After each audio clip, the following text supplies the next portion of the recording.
Urieta is a proud Tejana writer from Austin. She works as a teaching artist and holds an MFA in fiction from Texas State University. Her chapbook, The Monster, is out now from LibroMobile Press. Please welcome Leticia.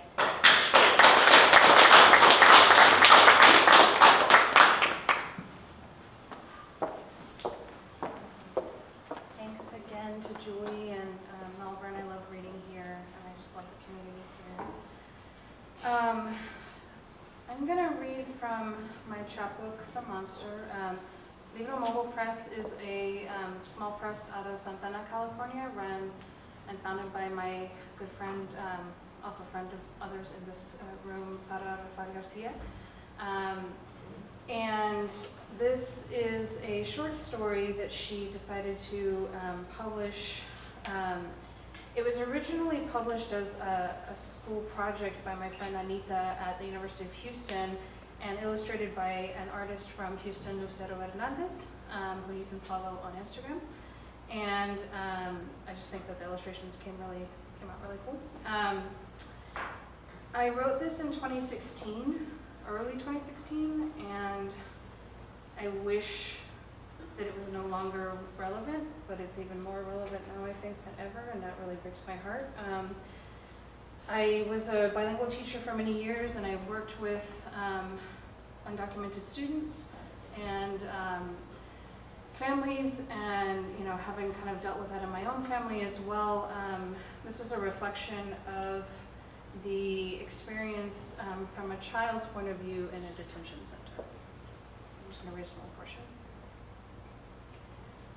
You used to see in the newspaper signs with "illegals go home" written on them, and other more insidious messages like "English only" and "secure our borders" that seemed to say that if all of you were gone, the country could return to its former greatness.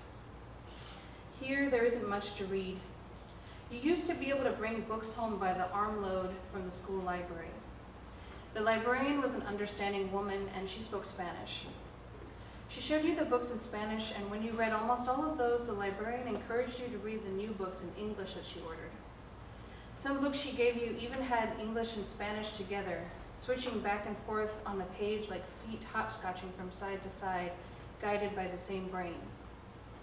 In 8th grade, you still loved the bilingual readers, but when you could read in English, a whole new world of stories opened up to you. In here, your brain stagnates like water in a dirty puddle, filming over with dirt and flies. You have to make your own stories on the playground where mommy cannot hear. Where did the monster come from? Your sister is at the top of the slide calling down to you. It's always been here. She slides down with a whoosh, feet crunching on gravel and then running back around to get another turn before someone else comes along. We were safe in our apartment. Why did they bring us here where the monster is? You watch your sister's brown curls sweep back behind her as she goes down, her voice breathless this time. She runs back again. When you come from somewhere else, they have to make sure you're good enough to be here. And if we listen and follow the rules, then the man will come with a spell, and if the spell works, we can leave without being fed to the monster. Can they do that?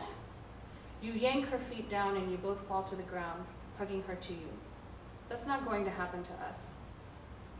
But that night, you dream of you both at the top of the slide, unable to stop yourself from falling into the sharp-toothed, gaping mouth at the bottom, black eyes gleaming back.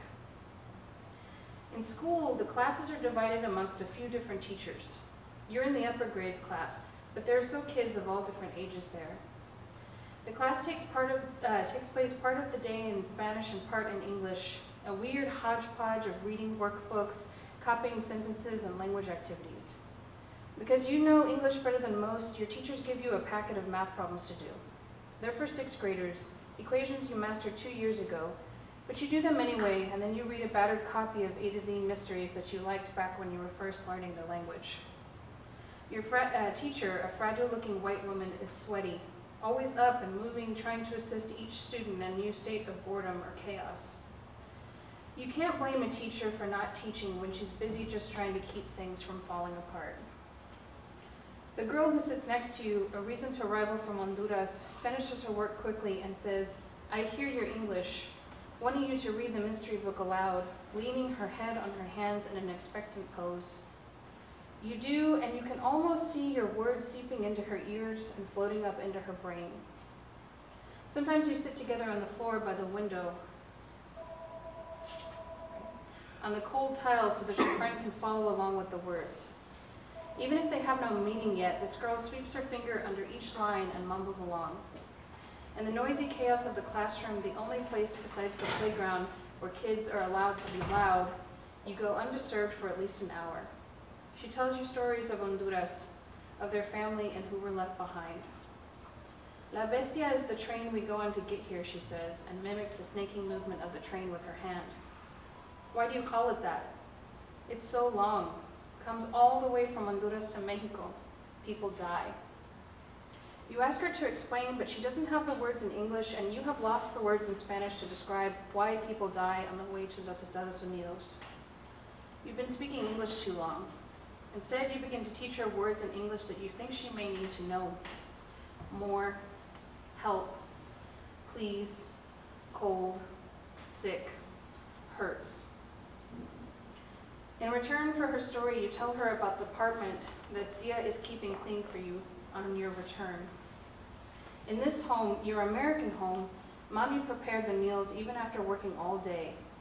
The beans would bubble on the stove and the apartment smelled like azafran, ajo y cebolla, and the seasoned rice filled your hungry bellies after a long day at school and the bus ride home.